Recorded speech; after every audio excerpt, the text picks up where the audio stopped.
so Usual Suspects, does pretty well, and so I was sitting in the classroom.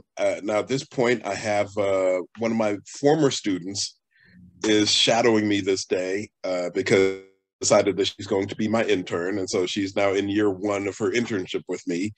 An internship no one had asked for, and I certainly wasn't looking for an intern at the time. But suddenly she is like, "I'm your intern, Mr. Broaddus," and I'm like, oh, "Okay." So she's interning with me, and the email comes through on the computer, and so it's just like, "Oh." And it's my editor, and they're like, "Well, we want you to pitch a second idea for what your next book could look like." And so she's reading over my shoulder because she's a teenager and nosy, and I have no privacy apparently. And she's like, "Oh, Mr. Broaddus, that sounds hard. You got to come up with an idea for a book." And I'm like, "No, ideas are the easy part." And so I was like, boom, there, I just pitched you as an idea. Then I looked around the classroom and I just picked like 3 or 4 students. I just like pitched them as ideas for books. And I was like, ideas are the easy part. It's just coming up with it after the idea. That's where you earn your money, right? And so, and it wasn't even 30 minutes later, they write back and like, "Oh, hey, that Bella character, she sounds really interesting. You should write the book about her." And not the actual, but the Bella inspiration is right there when that email comes. Yeah. So my student, whose name is Bella, was sitting right there, and she's like, "Mr. Broaddus, Bella does sound interesting. You really should write that Bella book." And I'm like, "Okay, yeah, we'll write the Bella book, I guess." And now she gets a cut of every copy of Unfadable, I assume. Oh, do not put that idea in her head. But the book was dedicated to her, so there's that. Payment enough. Mm-hmm. Take note, esteemed audience, of the brilliance of this setup, that there you are in a middle school classroom pitching ideas for books to the target audience to see what they respond to. Right. And shockingly, they respond to themselves. There's that. Well, sure.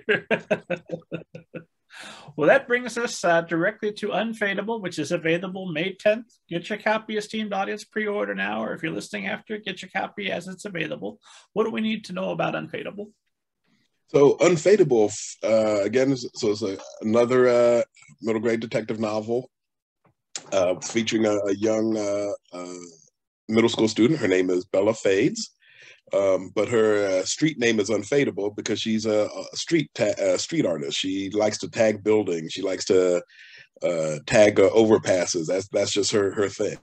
And so young Miss Fades is trying to, summer school now. She actually goes to the same school as the cast of characters from Usual Suspects. She does attend their school, but it's summer break, and she's looking to, see if she can find any support to create a little arts program in her neighborhood so that the kids could be occupied over the summer. Well, as she's, winding her way through, trying to figure out what it means to reach out to organizations to get this money, she slowly slowly starts to uncover the fact that there's a lot of neighborhood corruption when it comes to doling out money in the community. And so after getting on the wrong side of a couple of the villains in the area, she comes under the auspices of a retired private investigator. And he sort of takes her under his wing and sort of teaches her what it means to be an investigator without stepping in to investigate himself. He's like, "I will equip you to do your own investigation." And so she is this detective in training, and she goes out to figure out what's going on in the neighborhood. And well, again, why I love middle schoolers is they are so pure, but their processes, while they have all sorts of growing ideas, their processes are still a mess. And so she proceeds to make a mess of things in ways only middle school students can as she's going through and, investigating all this neighborhood corruption.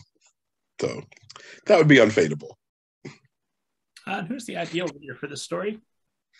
Well, I'm especially aiming it at young ladies because, like I said, the first book aimed at in my head, my target audience was young boys, and this one it's young ladies with because Bella even wears a shirt, the shirt she's known for. It says "Black Girl Magic" on it, and it really is a lot about empowerment. It's a lot about agency. It's a lot about perseverance.